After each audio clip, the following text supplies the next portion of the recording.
Bernie, AOC, Mandani are not Democrats. They'll be the first to tell you that. They're democratic socialists, and that's a very different thing, and I don't think people know that yet. I don't think people realize we already have a lot of socialists. With razor-sharp timing, Bill Maher turns his spotlight on Bernie Sanders and AOC, breaking down how their biggest swings keep turning into public misfires. James Carville knew how to win, and he blamed the Democratic losses this November 2nd on stupid wokeness. To which AOC fired back that wokeness is a term almost exclusively used by older people these days. So that should tell you all you need to know. What? This is a term folks like you brought out very recently and had been proudly displaying at every march since. Just last year, The Guardian declared woke the word of our era. I guess they didn't get the memo from the Mean Girls Club. We don't use that emoji anymore. Woke, please. We say fetch. Sanders still won't fully let go of his White House dreams, while AOC keeps hinting that a future run isn't off the table. Yet their momentum keeps hitting the same wall. That's where Maher steps in and explains why their entire playbook keeps stalling. So smash that subscribe button and let's jump in right now. Democratic socialism is like a dating profile. Things look great until you meet up in the real world. For example, Bernie Sanders, his big thing was always bringing single-payer health care to our country of 340 million. But when liberal, tie-dyed Vermont tried to do it for a population of 626,000, it collapsed like that poor f*** in the Oval Office last week. Bill Maher argues that Bernie Sanders' approach struggles because it rarely translates into broad voter support. Even if Bernie rejects the label, Maher says the agenda is still widely framed as socialism. From heavy taxes on the ultra-wealthy to the long-running push for single-payer healthcare, Maher claims these ideas energize progressive spaces but collide with mainstream comfort levels, limiting national reach. He points to examples from Vermont, including attempts to move towards single-payer systems that hit major roadblocks and didn't deliver the sweeping outcomes supporters expected. Maher treats that as a cautionary tale. Big, idealistic proposals can sound inspiring, but they tend to stumble when real-world costs, logistics, and voter skepticism enter the picture. His bottom line is blunt. Passionate rhetoric alone doesn't win durable victories. Elections reward clarity, pragmatism, trust, results, and timing. I don't think people realize we already have a lot of socialism. Social Security, Medicare, Medicaid, unemployment insurance, food stamps, veterans benefits, Pell Grants, COVID-era payments, farm subsidies, disability payments, Fannie Mae, Freddie Mac, corporate bailouts, and the jobs program that is building weapons the Pentagon doesn't even want. All that is socialism. Maher adds that another major reason Sanders and AOC keep losing traction is the Democratic Socialist label itself. He says the branding separates them from mainstream Democrats in the minds of many voters. While Democrats are often viewed as pushing reform within capitalism, Maher argues Democratic Socialists are perceived as favoring much stronger government control over the economy. That distinction matters because for a lot of Americans, the word socialism still triggers worries about government overreach and economic uncertainty.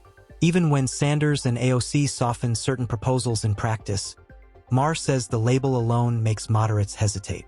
In his view, the identity powers a loyal progressive base, but it also narrows appeal and complicates their path in national elections. The DSA are radicals about this concept, and radical economic policy is always ineluctably married to radical social policy. Their platform, for example, calls for completely open borders. They're for what Biden was doing, but more. You think you're going to win an election on that? This just seems like more extremism at a time when Americans are begging both parties, please, could just one of you act normal? Maher says fear is a big part of why many Americans remain skeptical of democratic socialists. Fear that if they ever gained full influence, existing problems could spiral into something worse. People are already stressed about issues like immigration, inflation pressure, and rising government spending. Maher suggests that when voters watch ongoing border debates under Biden, some worry a democratic socialist approach would mean even more aggressive government intervention across the board. His point is blunt. Voters may criticize Biden, but when they compare him to what they imagine democratic socialists might do, Biden can suddenly look more acceptable. Maher uses that contrast to explain why Sanders and AOC struggle to expand beyond their core. It's not always hatred of the ideas, he argues, but anxiety about sweeping reforms and unpredictable consequences reaching every corner of the country. It's either defund the police or military in the streets. Either MAGA's crypto crony capitalism or city-run grocery stores. No, I don't want that. I want a Democrat who reassures me if you like your Whole Foods, you can keep your Whole Foods. Maher makes his position clear. He supports capitalism as a system that allows individuals to steer their own lives, make choices, and live with the outcomes, good or bad. He argues it fuels innovation, rewards effort, and reinforces personal responsibility, giving people room to build a future without heavy-handed direction from above. He notes this belief connects with a deep American instinct, the idea that success is possible regardless of your starting point through drive, creativity, and persistence. From Maher's perspective, socialism threatens that framework by concentrating power, narrowing opportunity, and dulling ambition. So when he defends capitalism, he's framing it as a defense of freedom, accountability, and the right to shape your own path. Governor-elect Spanberger once said about Biden's presidency that, quote, nobody elected him to be FDR. They elected him to be normal. Normal! You know, at this year's DSA convention, or as it's commonly known, Comic-Con, get this, you had to submit a photo of a negative COVID test to get in. In 2025. Yeah, no one wants to do that again. We've had enough of Trump's macho and also enough of politics. Here, Maher criticizes Bernie Sanders and Alexandria Ocasio-Cortez for what he sees as weak leadership and too much dependence on activist momentum. He focuses on moments where they appear to ride the energy of crowds rather than guide it. He points to large fight the oligarchy-style rallies packed with progressive activists denouncing corporate power, where Sanders and AOC often echo chants instead of sharpening a message that reaches outside the base. He also highlights instances where far-left groups accuse them of not going far enough on the Israel-Palestine issue, leaving both politicians reacting to activist pressure rather than clearly defining their own positions. Maher argues that blending in with the loudest voices instead of asserting leadership makes it harder to win moderates and harder to connect with the wider electorate. These democratic socialists at another of their conventions, they were told to make jazz hands instead of clapping, lest some delegates suffer sensory overload. And also, and I'm not joking, they were told not to be wearing, any aggressive scents. Please don't go into that space with anything that's like an aggressive scent, for instance, right? Because that's going to be difficult for people. Oh, for sake. Maher says this is exactly the kind of activist messaging he expected Bernie and AOC to challenge, not absorb. He brings up the bizarre optics of certain activist norms, including that well-known moment where people were told to clap in a special way to avoid sensory overload. Maher's question is sharp. How did clapping become the thing nobody can question?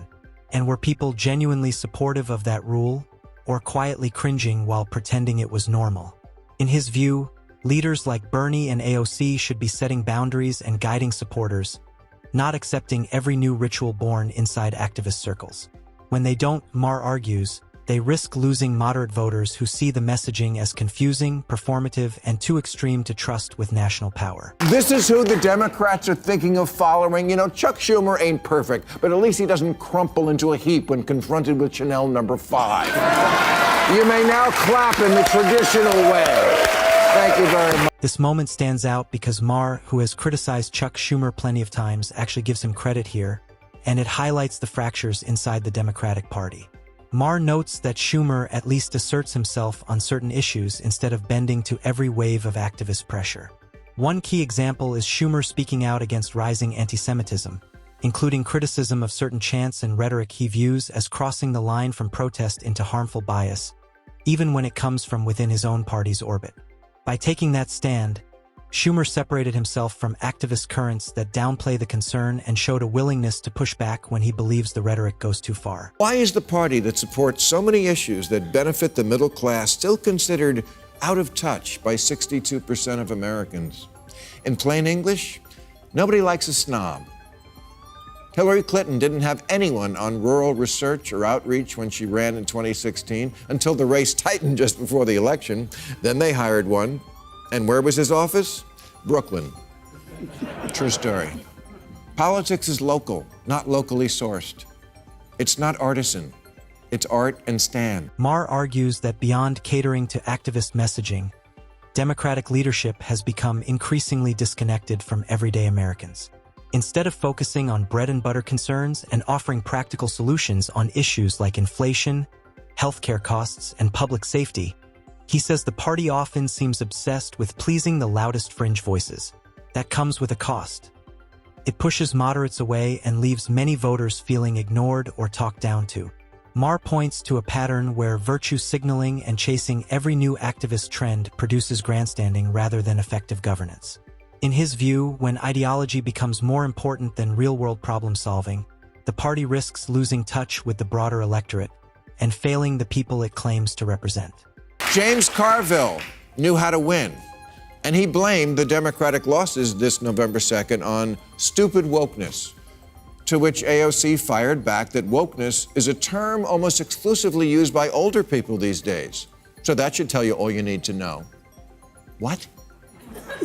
This is a term folks like you brought out very recently and had been proudly displaying at every march since. Just last year, The Guardian declared woke the word of our era. I guess they didn't get the memo from the Mean Girls Club. We don't use that emoji anymore.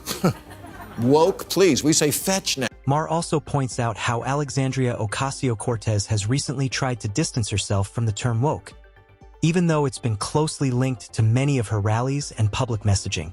Whether she likes the label or not, critics argue her persona often aligns with activist-driven politics, highly progressive positioning, symbolic gestures, and identity-focused framing. Maher's argument is that trying to reject the label while continuing to project the same style creates a gap between intention and perception. Regardless of what she calls it, he says her brand has become tightly connected to that activist lane. And until her messaging shifts in a way that persuades broader audiences, Maher believes she'll remain associated with the same woke spotlight she's now trying to avoid. That wraps up today's video. If you enjoyed it, hit the like button, subscribe for more, and I'll see you in the next one.